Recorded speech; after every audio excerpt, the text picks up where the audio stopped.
Lee Elizabeth Brown, Invasive Species Coordinator with Colorado Parks and Wildlife. So, Tom.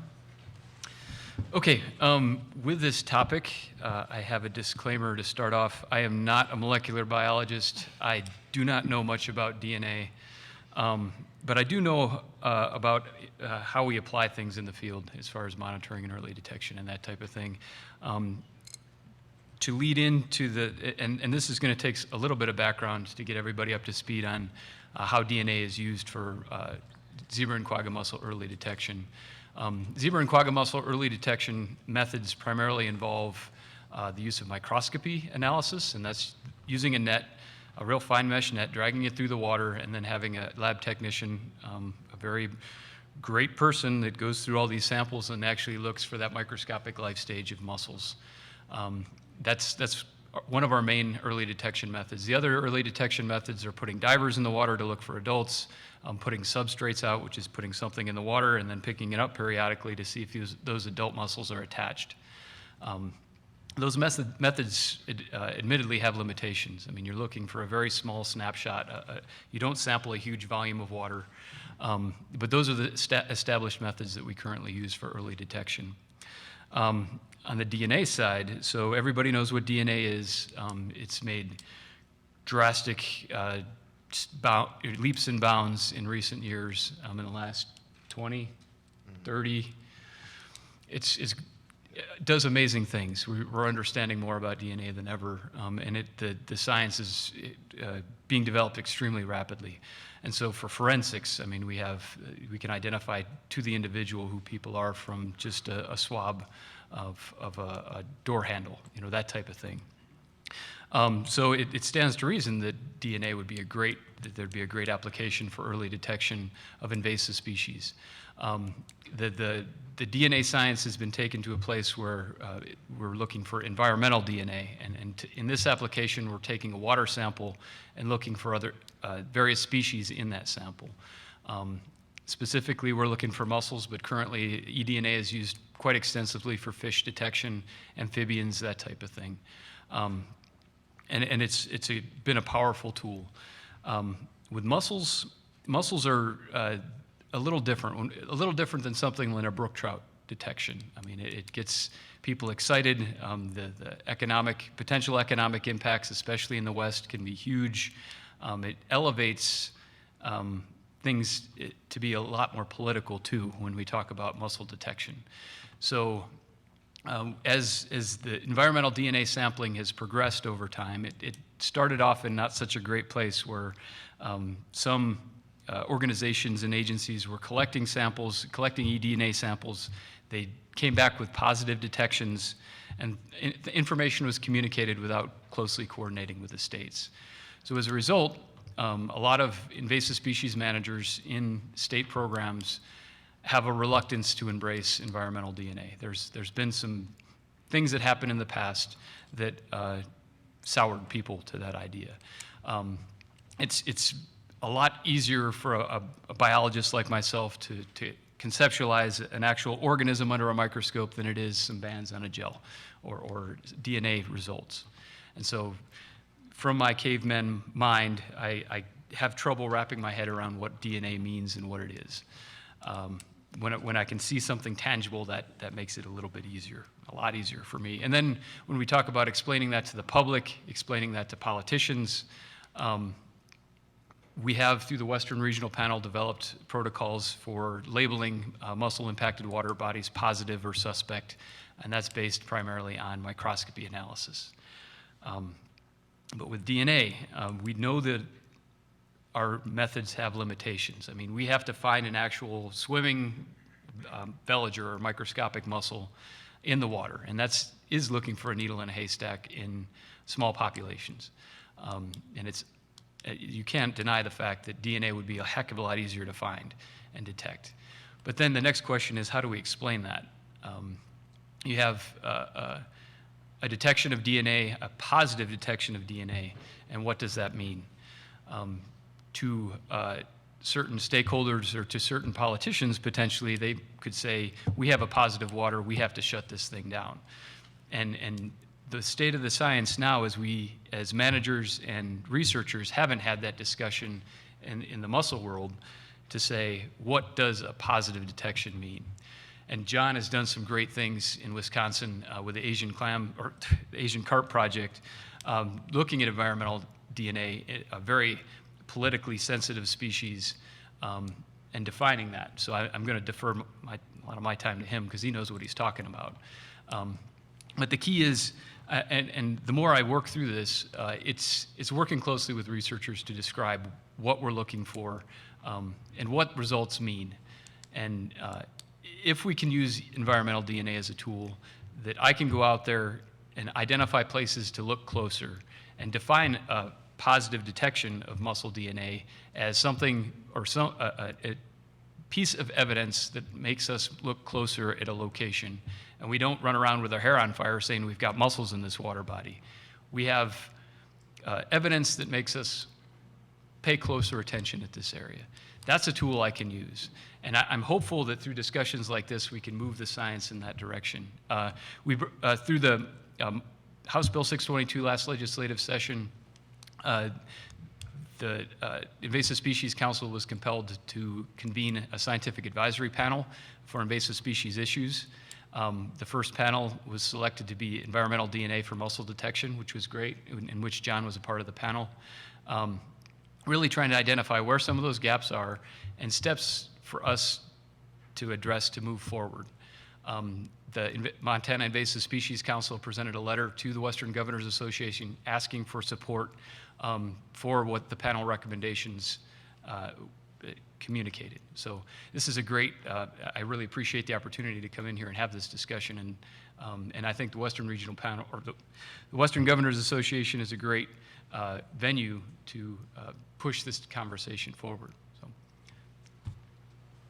Thanks, Tom. All right, Jon, from U.S. Geological Survey. Thanks, and thanks everyone for being here and for the opportunity and inviting me to share.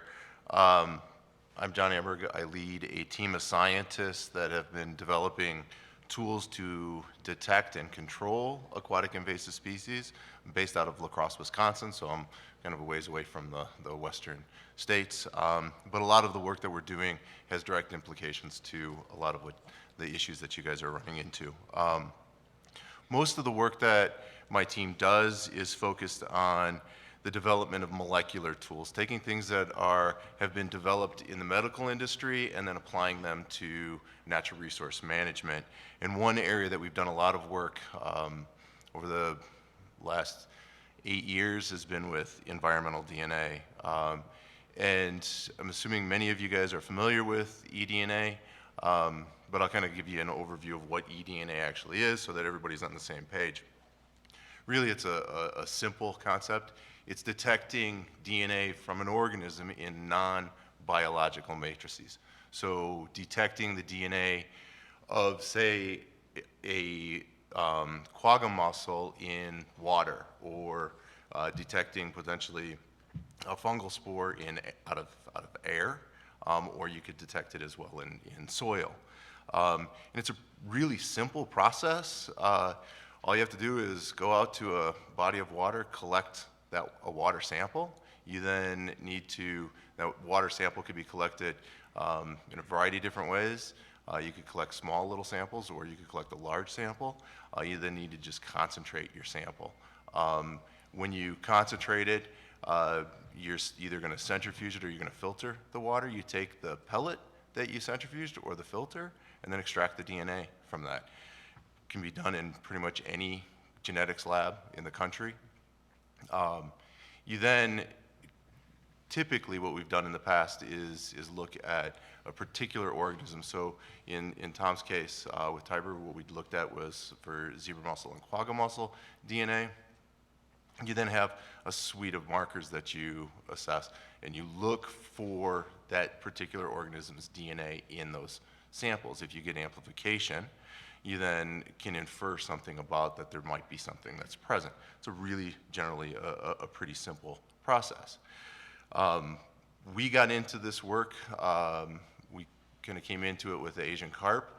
I was part of a interagency collaboration with the U.S. Fish and Wildlife Service and the Army Corps of Engineers to develop and standardize the protocol that's used for Asian carp monitoring, the eDNA monitoring program that they deploy throughout the Mississippi, Illinois, and the Great Lakes region. We learned a lot during that process. Those studies ended about 4 years ago, somewhere around there, and we learned a lot. In the beginning, what ended up spurring much of this is folks went out and wanted to see whether or not you could do this. So they had a single marker, they went out and collected a sample, they didn't really talk to the natural resource managers, and they ended up getting a positive detection. And then they go to report that. And then to a geneticist, a positive detection means that you got DNA. To a natural resource manager, a positive detection means something completely different and opens up a whole can of worms that the biologist, the geneticist, probably didn't even think of. So what we ended up doing is we came in and said, let's standardize this. Let's get this so that it's something that's interpretable, something that natural resource managers might be able to use and move the monitoring forward. So we came in and decided that we're going to not only evaluate the different markers, but understand what's going on in the lab, but also what's in the field. So we've done the test up front using a multi-lab comparison. So it's not, you don't want just a test that my lab could do or another lab in Colorado could do, but you want that assay and the sampling to be able to be conducted by anyone and being able to be sent so that no matter where you're at, you send the samples, you get the same results. We ended up doing is that very first set of samples, we realized that trying to amplify just one little part of the DNA really wasn't that informative, and it really wasn't very informative if you only go out there at one time out of that year and you sample and you have a snapshot of time and you have one section of DNA that you're amplifying. So we went back and said, let's actually look at multiple sites so that you could use that first marker to identify, yes, there might be DNA here. Use the second marker to validate what your results were on the first one. So now you're more confident that in fact you do have DNA. And you can even go beyond that and then sequence that and then compare that sequence that you have with known sequences of the species that you're interested in. And if you have a match in sequences, you're pretty much confirmed that you have DNA. But then you also have to have the field validation. And just going out one time a year really doesn't do that. So what you're looking for is a change in that pattern. And so what we do is we recommend going out multiple times so that you have that field validation so that if you continuously get DNA at particular areas, then you're more confident that you in fact have something potentially there that could guide you into another type of effort. That's one of the big, powerful things about eDNA is that it can help make it more efficient for other types of sampling. So you could target where you're going to potentially look.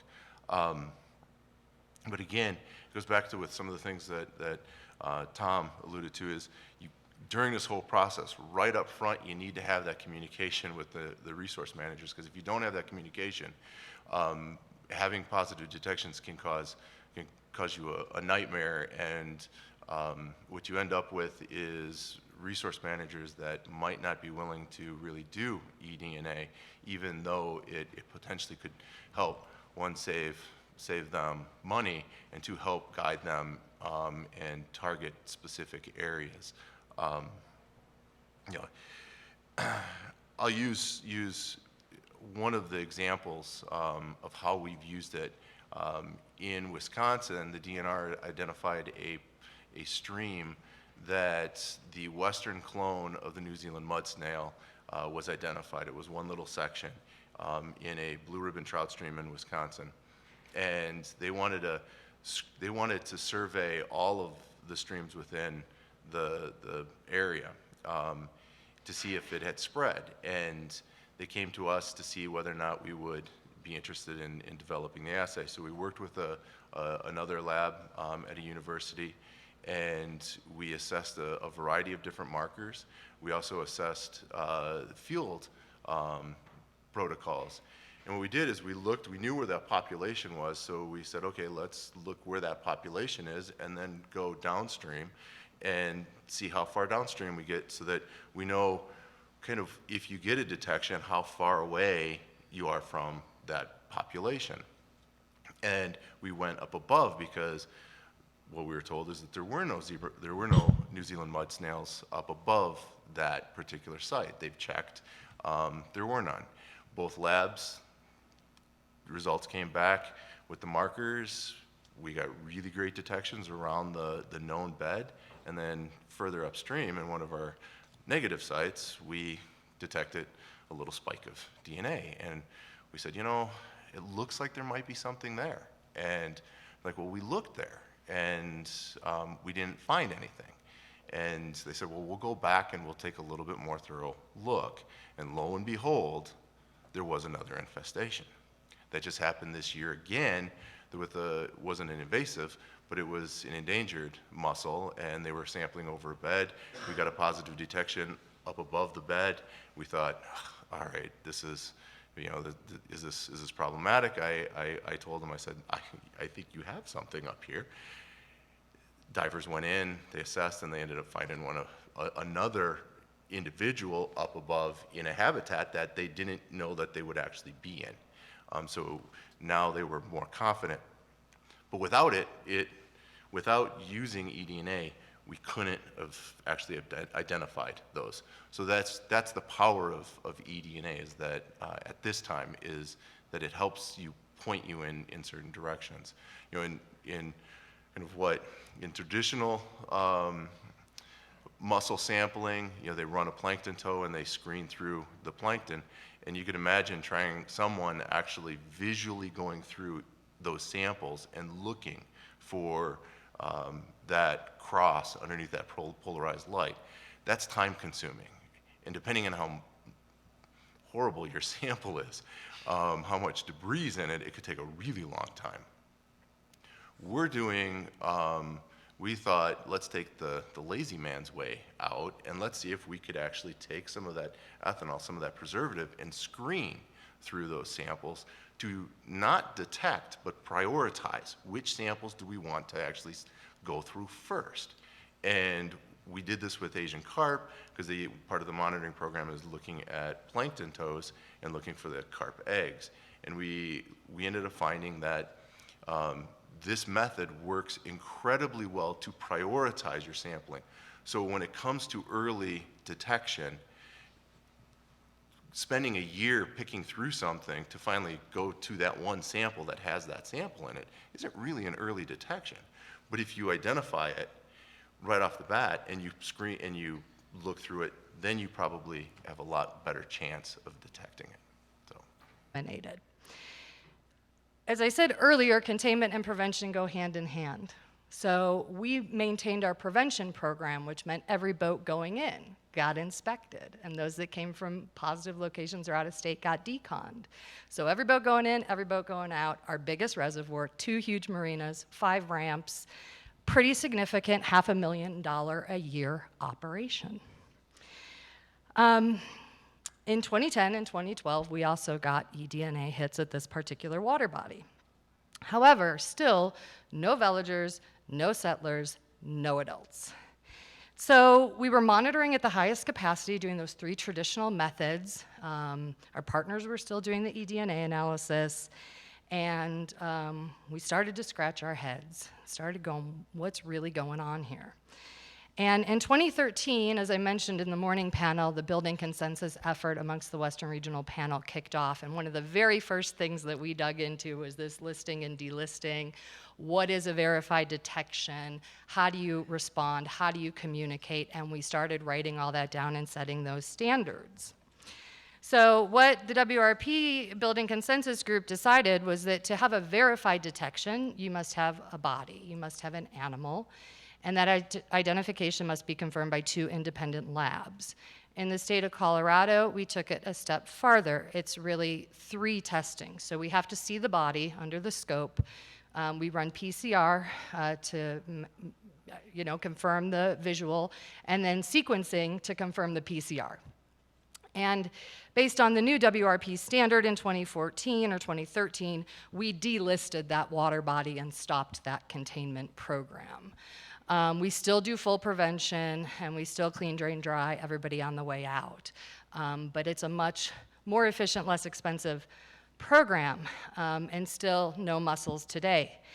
So following that experience and the new standards set by the WRP that we adopted in Colorado, beginning in 2014, Colorado discontinued the use of eDNA surveys for zebra and quagga mussels, and that continues today.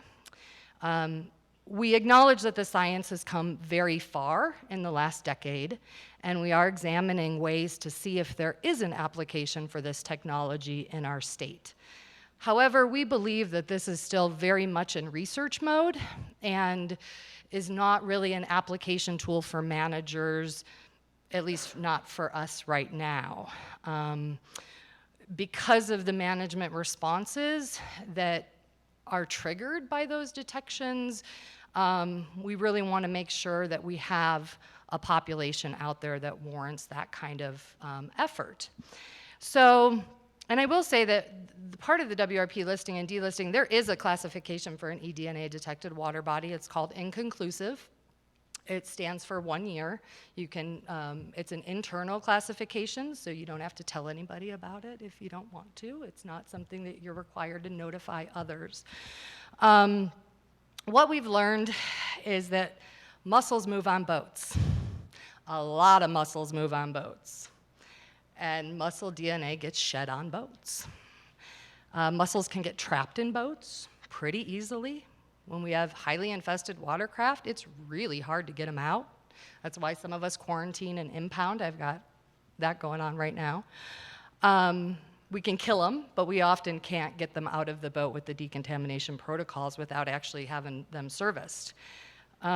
We don't know how, or maybe some do, but we don't feel we have a good understanding of how long mussel DNA persists in the environment and how that changes from location to location based on environmental factors. We've learned that an eDNA detection does not mean necessarily that you have mussels in the water body. It means, as Jon stated, you have DNA in the water body, which is different from a management perspective. And we acknowledge that eDNA means there's been an exposure, likely to mussels, or maybe just an exposure to mussel DNA.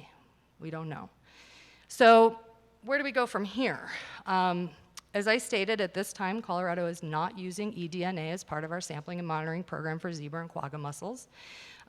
We have a lab in CPW that we sample over 200 water bodies per year, which, for some other states, that's not that many, but that's all of our public potable waters, as well as our rivers and streams and such.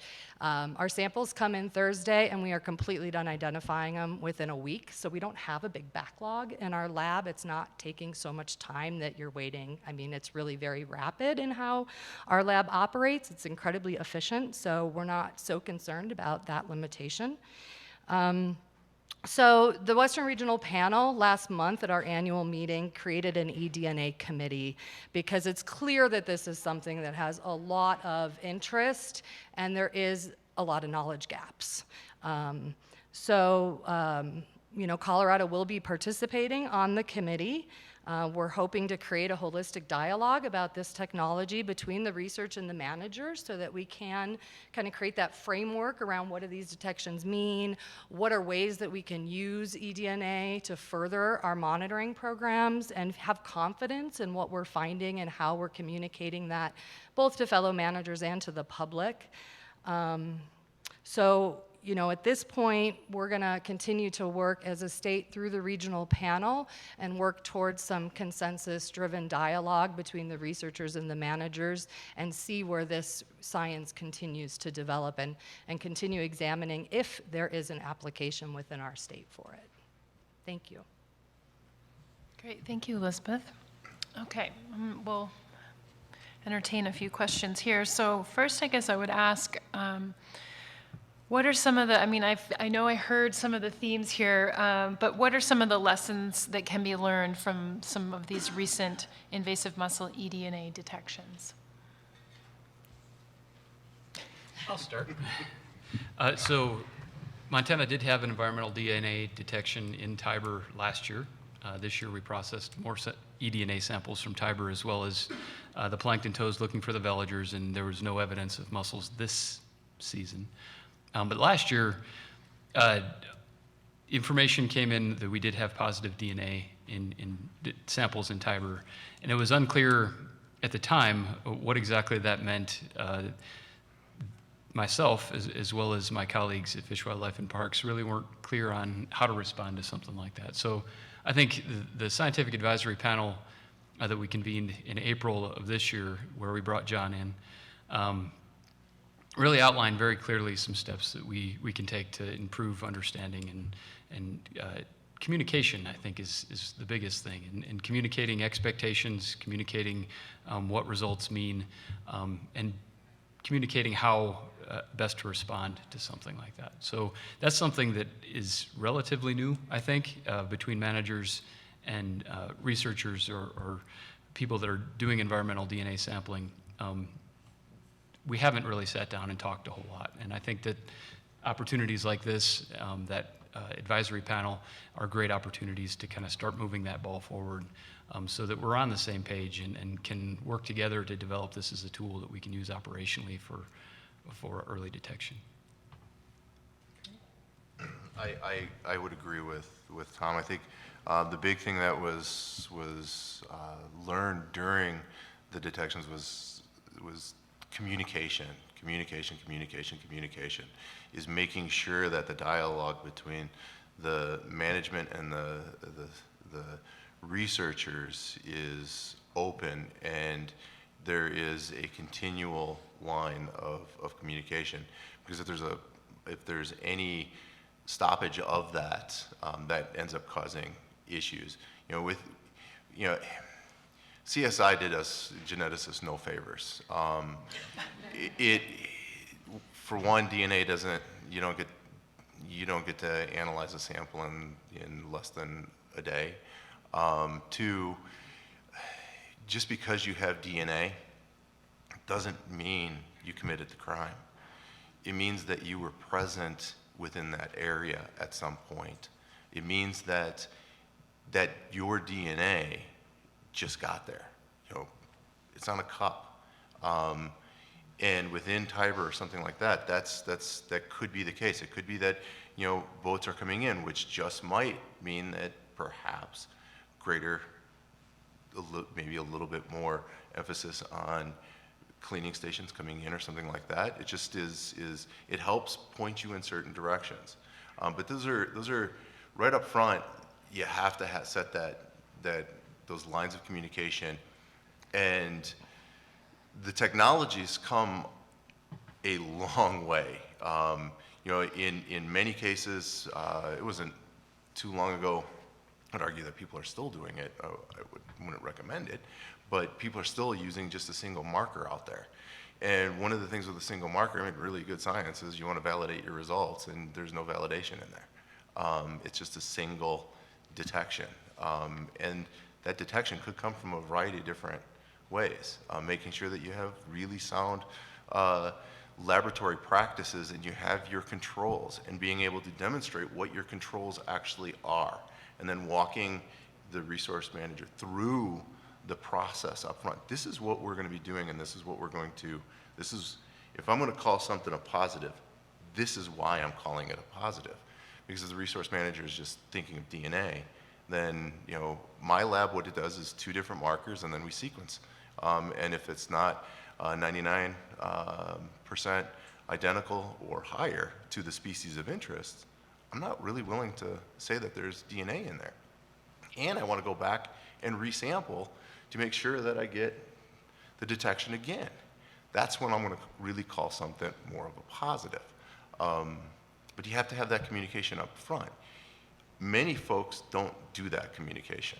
And that ends up putting kind of a sour taste in a lot of people's mouths with eDNA.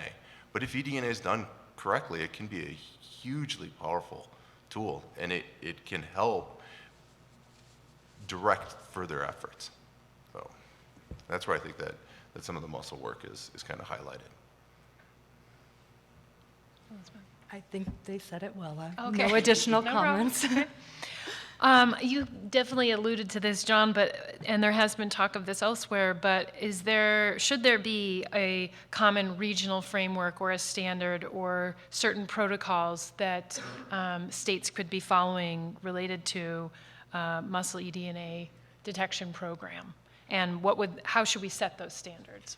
So with eDNA, eDNA can be used as a research tool. So a lot of scientists are going to use it to kind of gauge where they want to go for further research efforts and stuff like that. But if you're talking about a monitoring program, you're going to want something that's going to be standardized right up front.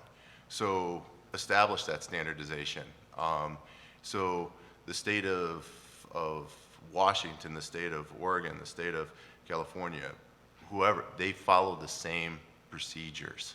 They use the same markers. So now you're comparable across the landscape.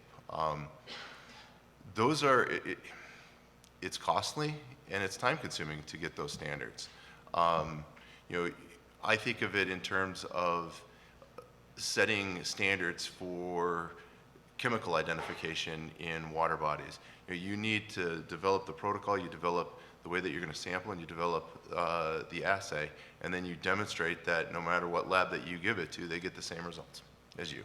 That's what you have to do with eDNA as well. And up front, that costs money, but overall, it's not a huge amount. I mean, we did the New Zealand mud snail. It was a relatively small project, but we established the protocol. It was accepted, and then that is that if Wisconsin were to do it, that's the same protocol that they would use today. If Minnesota probably did it, we would be pushing Minnesota to kind of use that, adopt that same protocol. So, it's identifying the labs. We have USGS right now is in the process of validating the laboratory assays for zebra mussel and quagga mussels. So that's being done right now.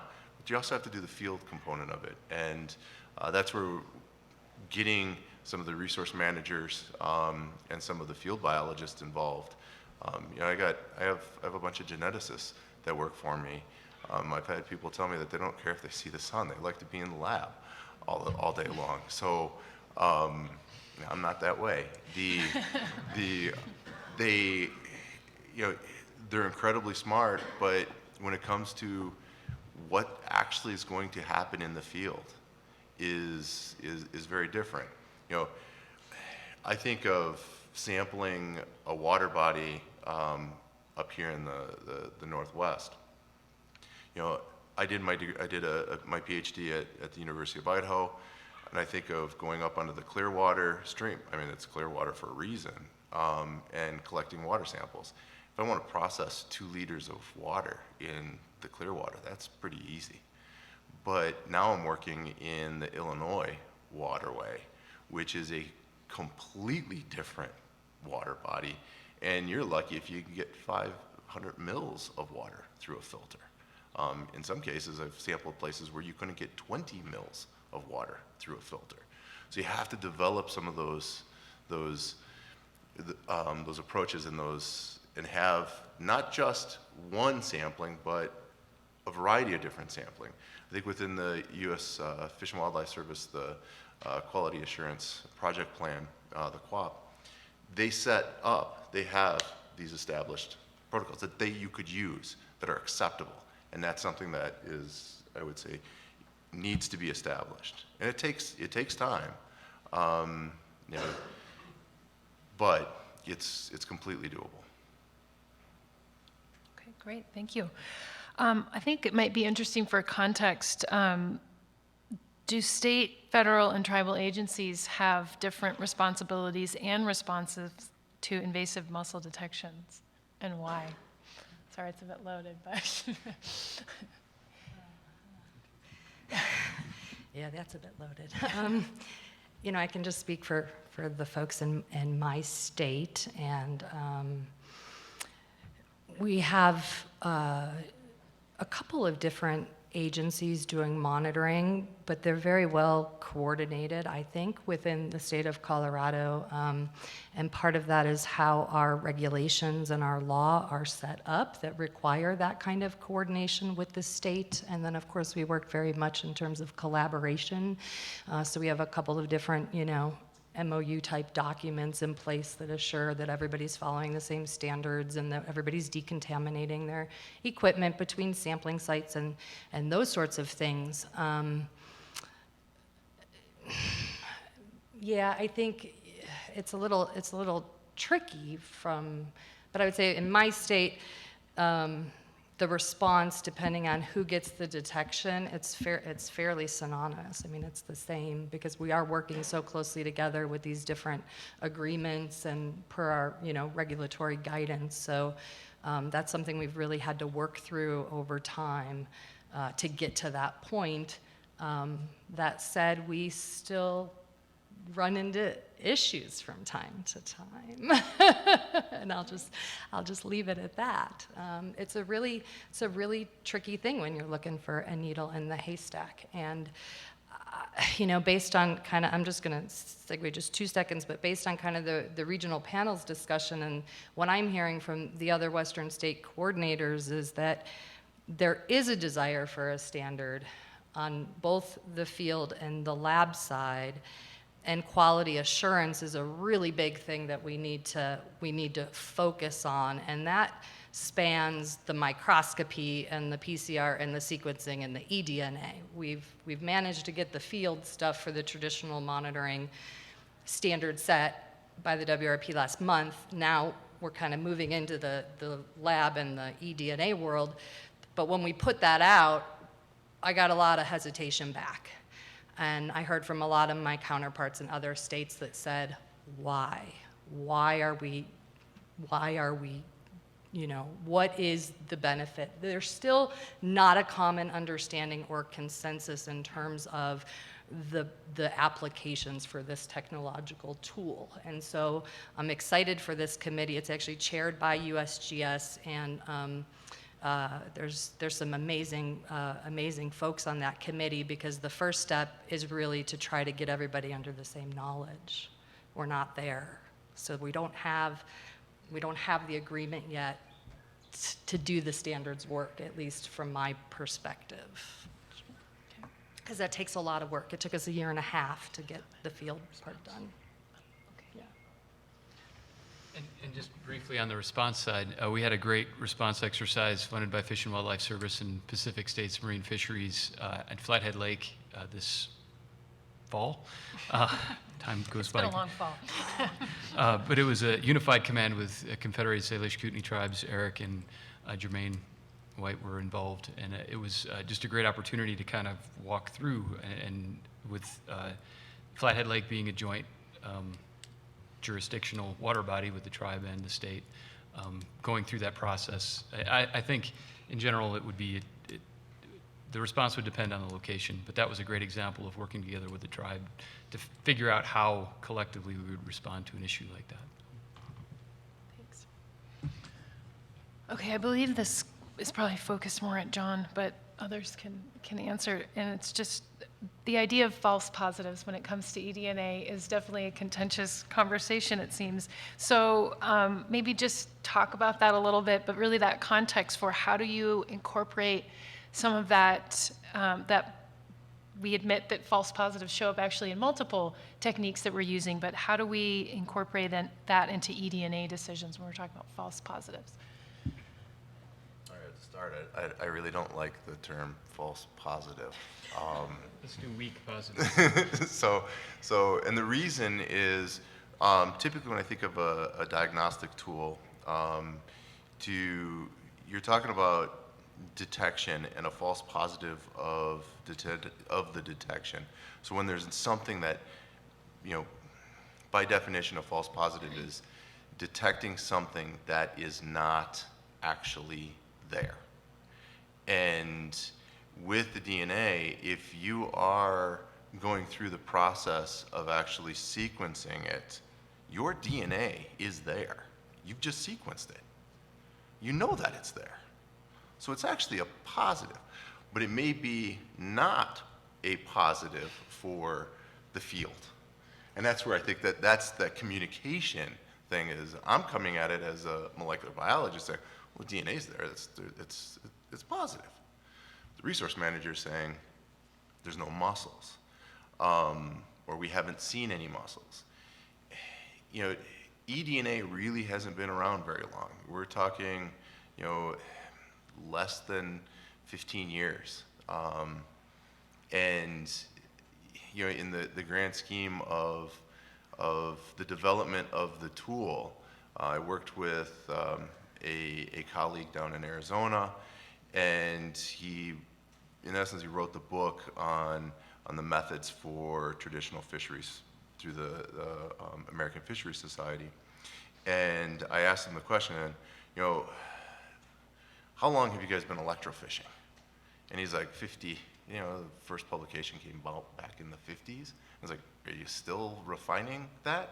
He's like, oh yeah, we still are working on that and getting better and better at it. You know, we're 15 years old. That's 65 years old, and they're still refining it. So we're in that infancy phase where we're really starting to ramp up in what we're understanding about it. The part that bothers me is that we may end up getting a positive detection of the DNA. So we know that the sequence is there. And then we use a traditional tool to assess whether or not it's present. What's the efficiency of that traditional tool? Is it as efficient as what eDNA is? And those studies haven't been done yet. So you might find that eDNA is actually more efficient at being able to detect something. But regardless, it's that communication of what you're going to do with a positive detection. If you get a positive detection, does the resource manager want to have some sort of management decision? Is it something that they're, okay, you know, we're going to rote known this entire waterway system and start from scratch?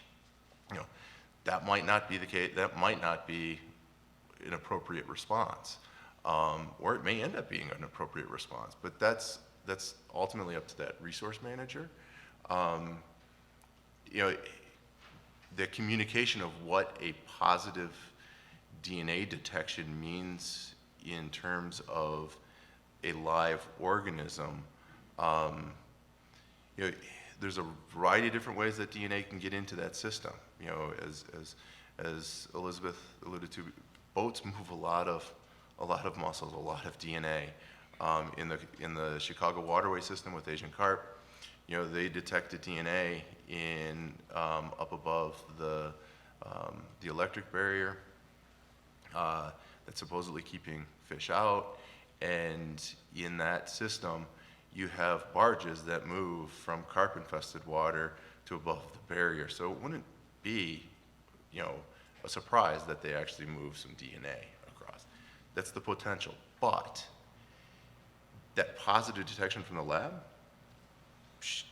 I would hope that it helps to guide the manager's decision on where they should be putting some efforts. So. Thank you. I think maybe now if we could open up any questions from the audience on this topic. Great, we have one back here.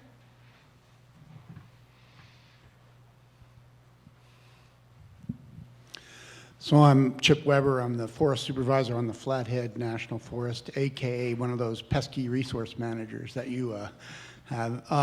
Actually, I would encourage that we do the work to provide validated sampling mechanisms, and I will tell you why, and then I have a question. For the Forest Service, we have tens of thousands of bodies of water that we need to sample. And we need a tested, validated sampling mechanism. And eDNA seems to have the most promise for efficiency in that kind of sampling. And the part that you haven't talked a lot about that I'd like you to speak to is validating the absence of something. And so when you have that many water bodies, just validating the absence, and it's always harder to prove an absence than a presence.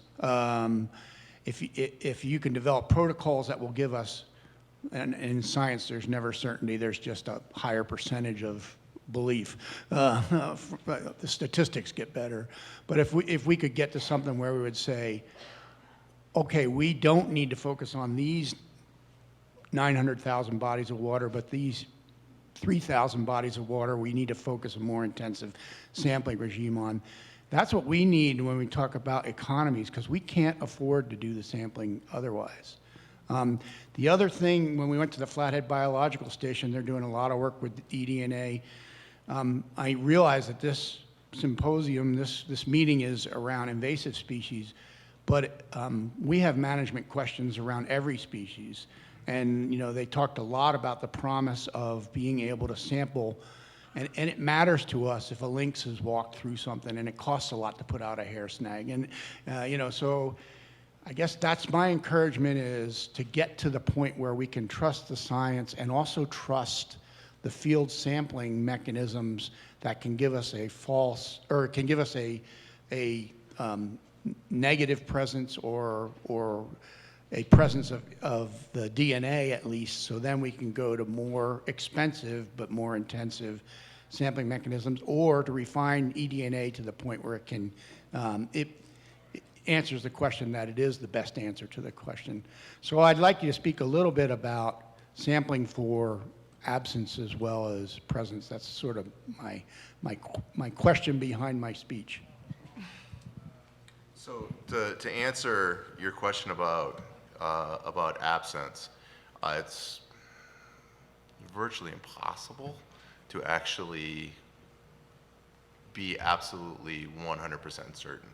But we have the models, and we've done a lot of work on probabilistic modeling to identify within your body of water, how many samples do you need, how many replicates do you need to give you X percentage of certainty. So if you want to make it, if you want to be 95% certain, if that's your level of certainty, here's the number of samples that you're going to need to take. If you're okay with 80%, and that might end up being a budget question. Is you might only want to survey and do a quick survey, and as long as you're 80% certain, you're okay with that. Those models are out there. They're starting to get more and more published. There's a variety of different types of models out there that are doing it, and I know two of which that are coming out of my lab that have done that work on using Asian carp as a model. Depending, and I'm gonna say the interesting thing is river systems are very different than lakes. The lakes act like a bathtub, and you can imagine trying to sample a bathtub after something's been sitting in it for a while versus trying to sample a shower, and that water's constantly flowing over it, and you have a very different amount of DNA. So depending on the systems, there's some differences. But there are some models out there to be able to help point you in that direction. And as far as the technology goes, to be able to sample, say, that lynx in that water body, if it's in that watershed, the markers, that's one of the challenges right now, is getting the markers developed, getting the markers validated, getting the assays up and running, and people comfortable with those assays. Because in reality, being a new science, being a new field, I take it upon myself to convince you guys that this is a tool. This is something that is that you guys can use. I'm not going to say that I like it, but I like getting that pushback because it helps me direct something so that I can be more, make it so that that tool is more robust. You guys are more confident in that result. One manager might be, I'm okay with getting that detection. You know, I'm okay with a single marker. You know, I'm not. I know our lab. You know, if you're looking for links, I'd be looking for DNA. I know that we're right now in the process. The U.S. Fish and Wildlife Service and Department of Fisheries and Oceans, Canada, have a sea lamprey control program, and they actually assess populations in multiple hundreds of rivers throughout the Great Lakes Basin. And the way that they've done it in the past is they pick particular streams to go and sample, and then they go in with electroshocker and walk through some boreal forest that's super dense, and get into the stream and then start electrofishing to try to get the amicetes and assess that population. We were developing an assay so that they could actually screen as many as they wanted to quickly and then point them in that way they could go, oh, this is a stream that we need to assess. So they can help point them in that direction of where they should go. You know, and you might use eDNA maybe as a supplement for that links to be able to say, you know what, it's this watershed that we should be looking at. So if the land animal's on there, you know, that DNA is going to move towards the water body.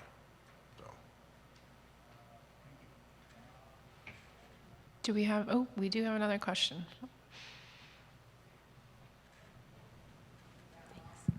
Jane Mangold, Montana State University. You may have kind of answered this question, John, in response to the question about links, but it seems like so much of the discussion with eDNA is surrounding aquatic species and aquatic sampling. What's the application in terrestrial systems, and are people looking at that? Like, can you detect pollen from a species in air, or? So as an example, I have a project that was working with Carter Atkinson at the Pacific Islands Environmental Research Center, which is USGS, in Hawaii on the Big Island. And rapid Hawaii death, which was talked about earlier, one of the thoughts was, how does that move through the air? So what we ended up doing is he developed a trap that you set up in the air that has greased slides in it, so that as the air flows over, fungal spores and pollen can land on that. You then just take that, wipe it off, extract the DNA, and we did what's referred to as next generation sequencing on it. So it kind of assesses the community structure, and we had a ton of variety of different fungal species that were on that. And then we're finishing a study right now where you could see differences in the fungal communities as you went up in elevation, as well as changes in time. So it's totally applicable to air as well. Is there any work going on in soils?